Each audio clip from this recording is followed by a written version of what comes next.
अब आप लोग ध्यान दा कि शेर जी के लात दूसरे कोने में पड़ी बा और वह कोढ़िया वही टिठिया में घुसरा बा वही का बांधता है। सांस बढ़ाए कितना ढील कर दी। चारों भाई मिलके भाई साहब वही कोढ़िया का बांध ले हैं। कोढ़िया को बांध के चारों भाई कंधे पे उठा के चल दिए। ए भैया और कोढ़िया को लेके पहुंचे,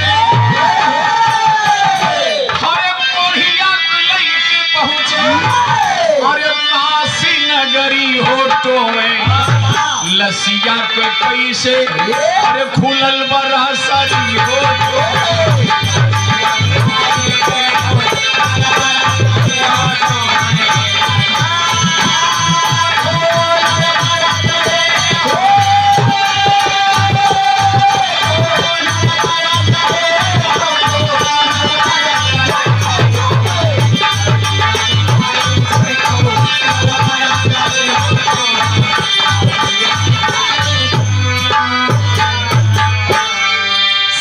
कोढ़िया किले के सेठ के चारों लड़के बनारस पहुंच गए। अब चाहे संजोग कहा, चाहे होनी कहा, चाहे बताए दा कि साइत ना ठीक रही, सेठ जी के लाश वही धर्मशाला में छूट गए और वही कोढ़िया किले के चारों भाई काशी बनारस मनोकानिका घाट पहुंच गए। लगले उतारे कोढ़ी अरे बोला तब बचनमा, विचार करते कहाँ उतारा जाए, कैसे उतारा जाए। कोढ़िया सुनस बा सोचिस के सुनो उठाए फेंक दिए हम टूट टाट जाए। वही भैया टिठिया में से बोल पड़ा करे बच्चा आराम से उतारे बैठवा ना हम छोटाई जा। सेठ के लड़के चारों खुश हो गए कि अरे भैया ये तो बाबू जिंदा हो गए। आराम से उधाए के झट से रसरी खोले, झट से कफन खोले। तैसे बाबूजी कोढ़िया उड़ के बैठा, कोढ़िया उड़ के बैठा। देखे चारों भाई घबराए गए और कोढ़िया लाग आशीर्वाद दिए। लगले उतारे कोढ़ी अरे बोला तब बचनवा और दूधे पूते फाला फूला चारों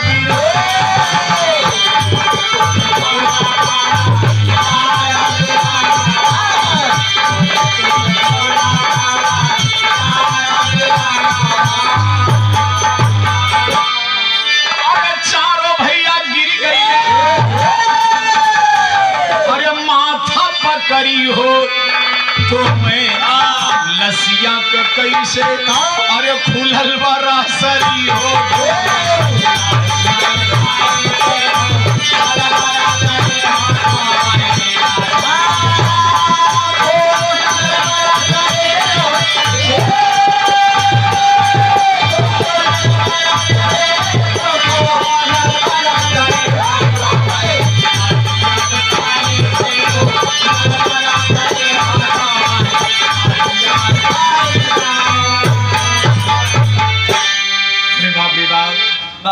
चारों भाई एकदम घबरा गए, डांटे फटकारे लगे। कहे भैया महाराज जी हम कोढ़ी है और अतियम बड़े बड़े बहुत बतलाने के हम अपने बाबूजी का हुआ ले चलते, हम जानन कोनो नीक जगह ले चलता भाई। ये तो लाई के हमके मरघट पे उतार दिया भाई। काम करा तोहरे पिताजी का वही दूसरे कोनो हम कह दे है जावन हो के लिया अलावा। चारों भाई ठकराए गए साथियों, सवारी पकड़ के भाग भाग वही धर्मशाला में फिर आए। शेर जी के लाश मिली बाबूजी, टिकठी में दोबारा बांधे। दोबारा सोचे भैया हो बड़ी देर हो जाई, अब कोनो सवारी कैला भाई ना तब हिम्मत पैदल चले ना बा। अब देखे रोड पर बाबूजी सड़क पर खड़े हैं सवारी के इंतजार में। संजोग बहुत बढ़िया भिड़िया उन्हीं गाँव के ठी बुद्धू नाम के इक्का चला होता।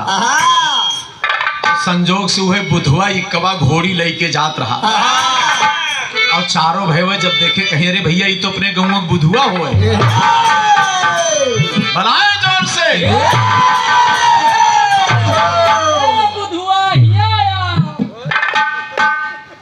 बुद्धू लौट के आए,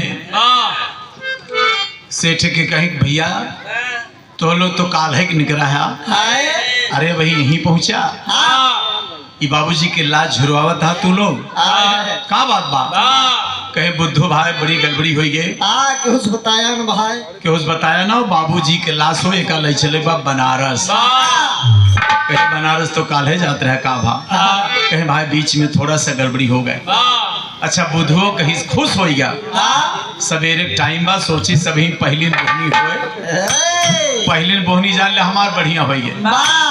हमारे गांव के सेठ हैं बड़वार सेठ हैं जो ने मांगा वह दही है मांगा थोड़ दही है ढेर।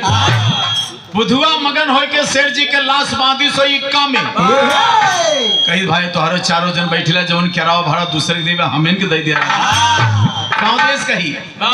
सेठ के लड़के कहे ठीक है बुद्धू अब देखें लाश बांधी गए चारों भाई बैठा अब बुधुआ जौनपुर से बनारस चल रही तेरी गाँव बाबू जी।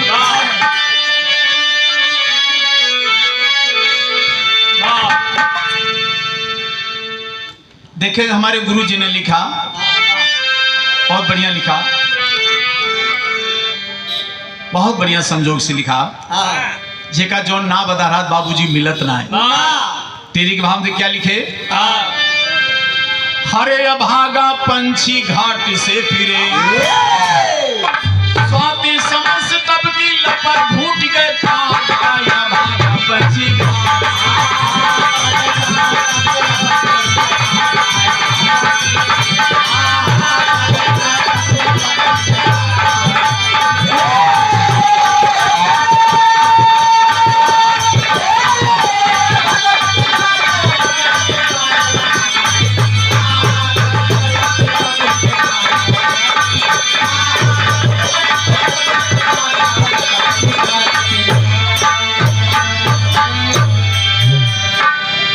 बुधवा मन में मगन बा क्या हमार बोहनी बहुत बढ़िया हुई एक के ग्राहक में हमार काम सही हो जाई।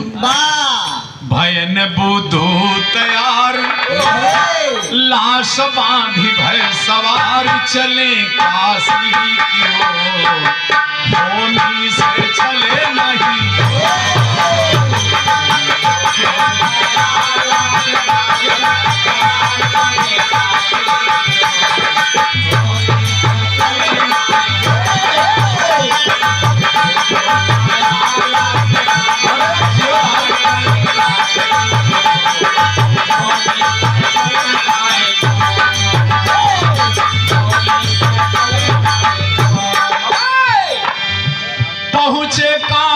नगरिया में अरे इक्का की सवरिया में अरे लक्ष्मी शंकर के बस भेटा वही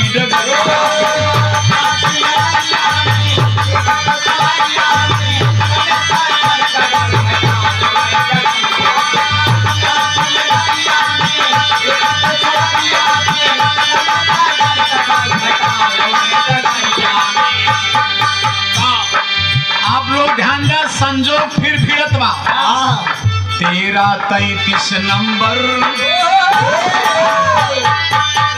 यहाँ से बुद्धू लाश लेके सेठ के बनारस पहुंचा है। वहाँ सामने से एक बस आवत बा जौनपुर के लिए नई नई बस रहा है लक्ष्मी शंकर यादव को बस रहा है बसा से और बुद्धू से भेंटहाट हो गई। भीड़ देख के साथियों बसा वाला धरिस हारन अब जब चाय चाय का हारन बजाइस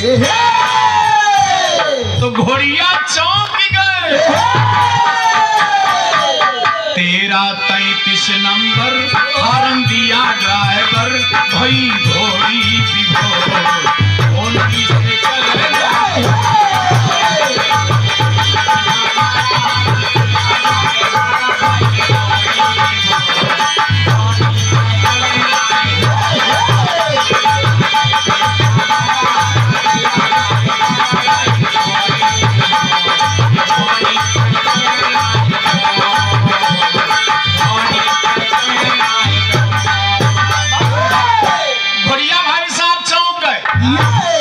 जब बसावल मारी सारन तो घोड़िया चौंक गए और चौंक के भाई साहब ऐसा पलटा मारी पिछवई का और पलटा मार के पिछवई के बाबूजी भगी घोड़िया। आरी बगल जो लोग खड़े थे बाबूजी हुल्लड़बाजी किए, हथौड़ी बजा हुल्लड़बाजी के घोड़िया आग बबूला हो गई। अब घोड़ी बाबूजी चौंक के पीछे के लौट पड़ी।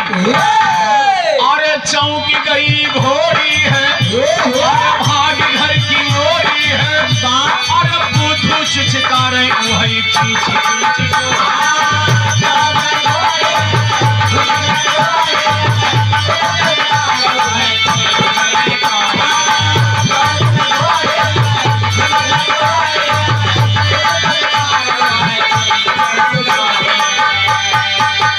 लोग हंसले ठठाए,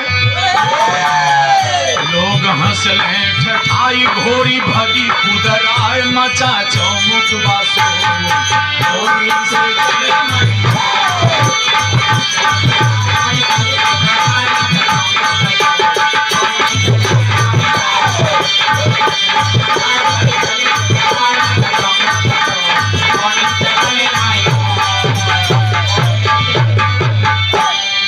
रे बाप घोड़ी भगी बाबूजी।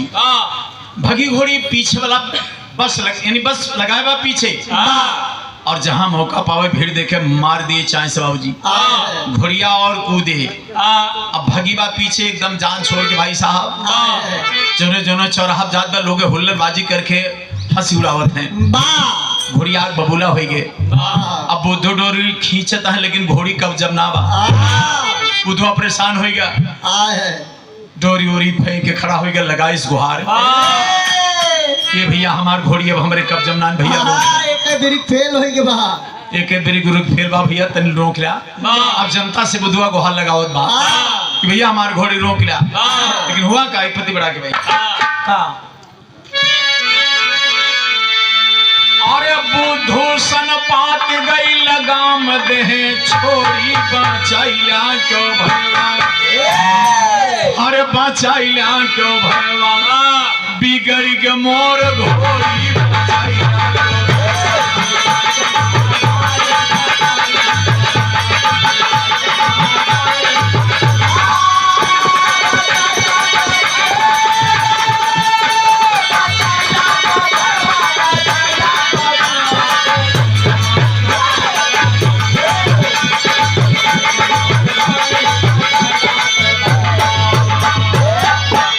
चारों भैया चिघरे पकड़ के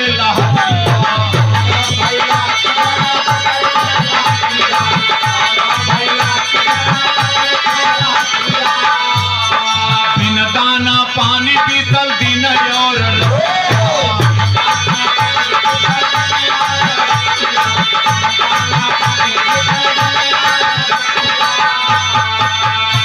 चारों भैया बुधवा के डाटा था रो घोड़ी। लेकिन साथियों घोड़ी बुद्धू के कब जमना बा चार 2 दिन बीत गया, दाना पानी से भेंट ना भय। सेठ के लड़के बाबूजी एकदम सनपात गए, सेठ जी के लस्सिया पकड़े हैं कहीं गिर न जाए बाबूजी के लाश। चारों भैया चिखर पकड़ के लहसिया बिन दाना पानी पीतल दिन और रतिया कहाँ हम का बधाई दी सब है सार कोढ़ी बचाई।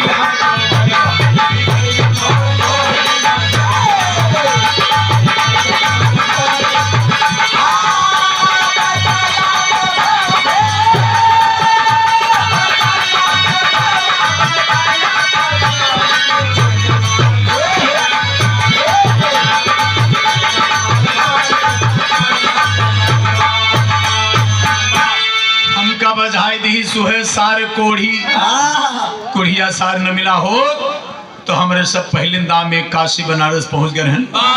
सारो भाई झंकता है बुधवा विष्णु पाता है। घोड़ी पीछे भगीवा साथियों बहुत दूर दूर तक चली आए, लेकिन बाबूजी घोड़िया जब संपात गए थे काम और की हिस्स कि देख ले तमाशा सब हंस ले ठठाई की और घोड़ी रास्ता छोड़ दी भाई साहब। सड़क छोड़ के बाबूजी पन्नी धैल हिस अब वही बाबूजी पन में की मेर डांड कुदावत के घोड़िया भगीबा खेते में की भगीबा। अब भागत भागत भाई साहब कहाँ पहुंची। अब आप लोग ध्यान दे कि देखले तमाशा सब हंस रहे ठठाई के और घोड़िया रुकी अपने गाँव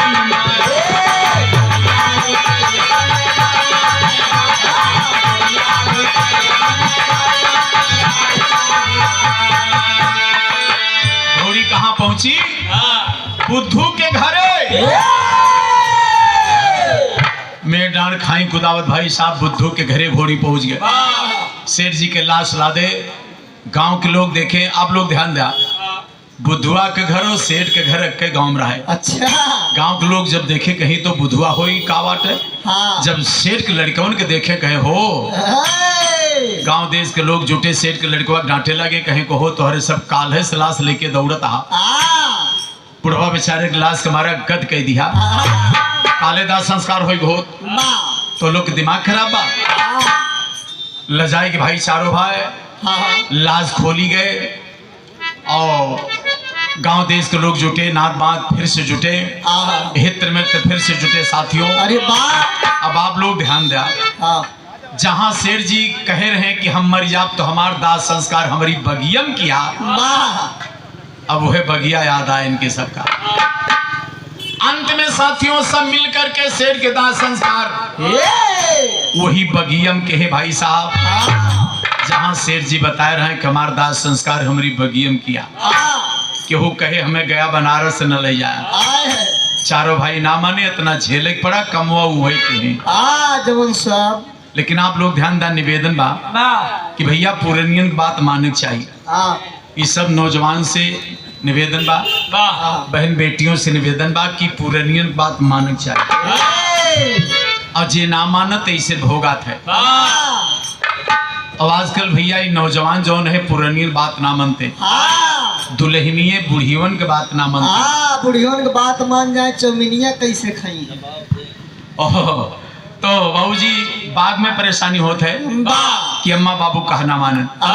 अंत में शेर जी के लाश वही जाके बगिया में दाह संस्कार हुआ। दाह संस्कार होगी सब अपने अपने घरे गए। लेकिन बड़के भैया के मन में एक बात जरूर बा। बड़का भैया सोचत बा बाबूजी के लसिया ना ले जाए पाए तो लावा बाबूजी के रखिए आखिर बनारस में बहाया आई। अपने हिंदू धर्म में तीसरे दिन बाबूजी कही जाते है कि भाई चिता बुझावे बा अस्थि बुझावे बा। अपने हिंदू धर्म में जोन फूंका जाते हैं तीसरे दिन वहां से बाबूजी राखी हड्डी जोन मिला थे ओका बोरी ओरी भर के साथियों को धार्मिक स्थल पर फेंकने काम होता है। तो शेर जी के बड़का लड़का सोचे लावा बाबू के लसिए बहाया लसिया ना ले जाए कौन रखिए बहाया। इतना बड़ा डब्बा ले लिस चलागा जितना अमान हम हड्डी राखी भरे इतना बड़ा डब्बा रहा। अब का थैली में धैले हैं अपने नाव के लिए आए हैं कहीं कहाँ चले बा कहीं भाई बनारस चले बा बहुत जरूरी काम बा। नौवा कहीं चला भाई नौवा के लिया कि बाबूजी सेठ के बड़ा लड़का पहुंच गया बनारस और बनारस में पहुंच के नाऊ ठाकुर से बोले कि भैया हम तनी नहाए ले कहे जा ठीक बा। आप लोग ध्यान दें जब शेर जी नहाए जाए लागे तो जौन में हड्डियां रखिया भरे रहे डब्बा थैली में से निकाल के टटवा में पोंछ ले और गए कमर भरे पानी में जब पहुंचे तो बुड्डी मार के वो डब्बा निकाल के धई दे और नहाए धोए के शेर जी चला गए बाहर। अब मन में बहुत खुश हैं कि ले बाबूजी के रखियत बहाया है बाबूजी के रखिया गंगा जी में डाल दे। नौवा देखत रहा जब ये निकरे तो डब्बा नाही बा टेटे में कहे भाई नाऊ ठाकुर कहे भाई हमहू नहा कहे अच्छा जल्दी करा। अब जब नाऊ ठाकुर जहाए लगे तो जहां शेर जी नहा रहा है वह निशाना लगाए। अब आप लोग ध्यान दे थोड़ा वह निशाना लगाए और जाता है नहाए लेकिन डब्बा लाते से टोए जाता है। और जब कमर भरे पानी में गए तो डब्बा लाते में लाग नाऊ ठाकुर के और जब डब्बा लाते में लाग भाई साहब तो क्या हुआ देखें आप साथियों।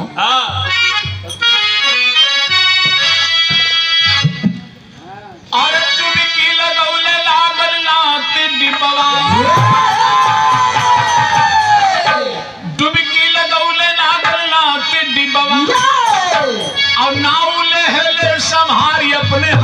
डिब्बा।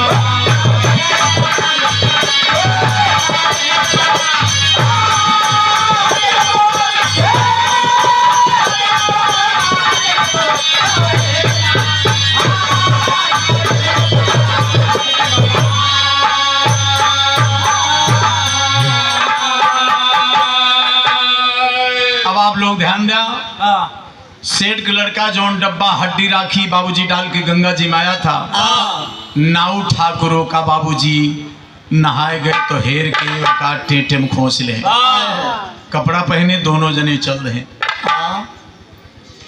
शाम हुई, बाबूजी नाऊ ठाकुर अपने घर, सेठ अपने घर, और नाउन ठकुराइन खूब बिगड़ी रहे कि याद दहिजरक नाती सवेरे से कहाँ बा पता नहीं ना। संझा के जब घरे पहुंचे तो खूब बिगड़ी, कहीं देखा नाऊ ठाकुर कहीं बिगड़ा ना। आज लागत बा कि हमार तोहर भाग खुल गए।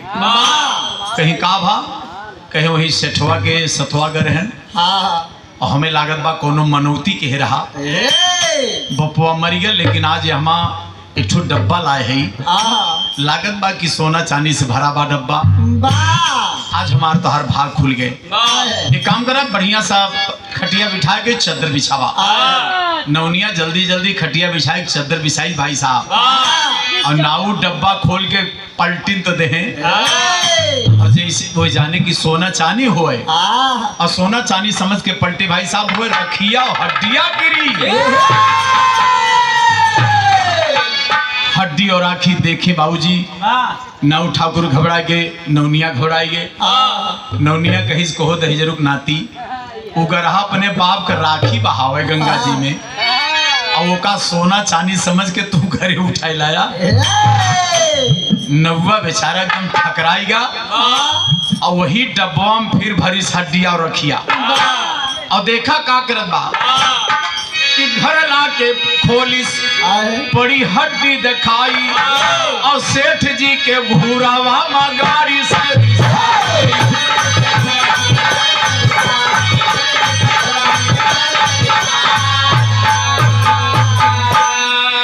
पावे मजदूर चढ़ावे माथे डिब्बा, पावे मजदूर चढ़ावे माथे डिब्बा, और नाव लहले सहारी अपने हाथ।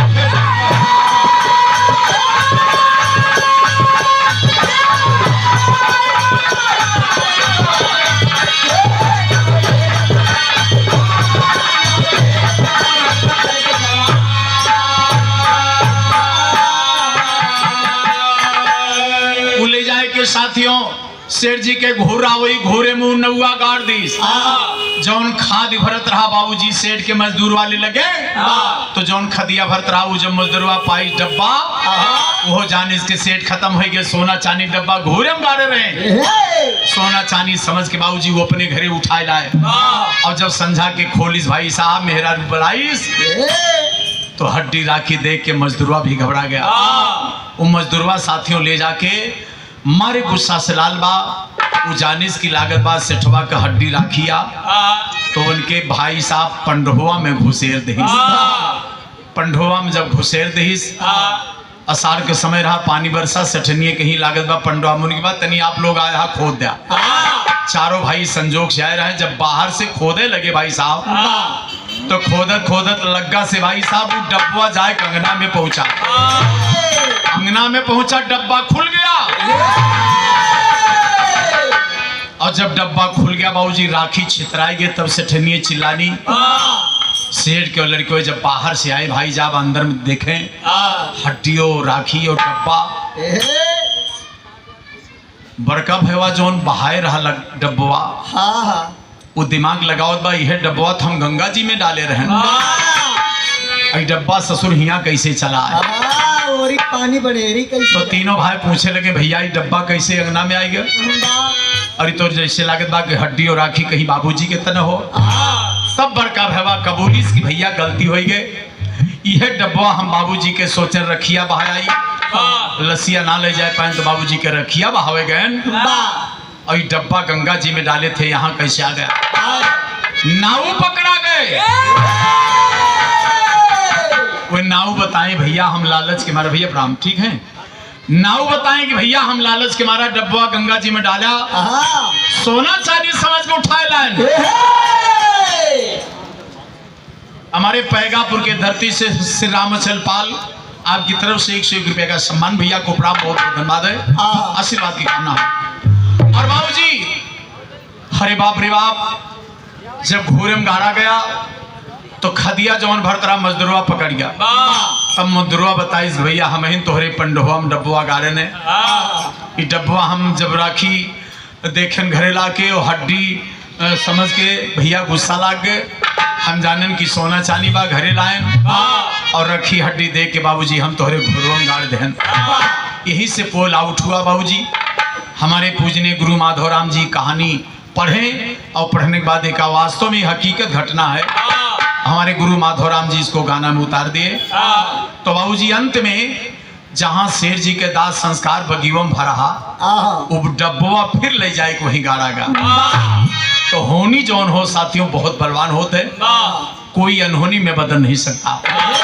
तो होनी बहुत बलवान होते, ही होनी के ऊपर गाना रहा। अब आप लोग से बहुत बहुत धन्यवाद है। तो डब्बा देखिए चारों भाई बैठे पकड़ कपार, गाड़े डब्बा बाग में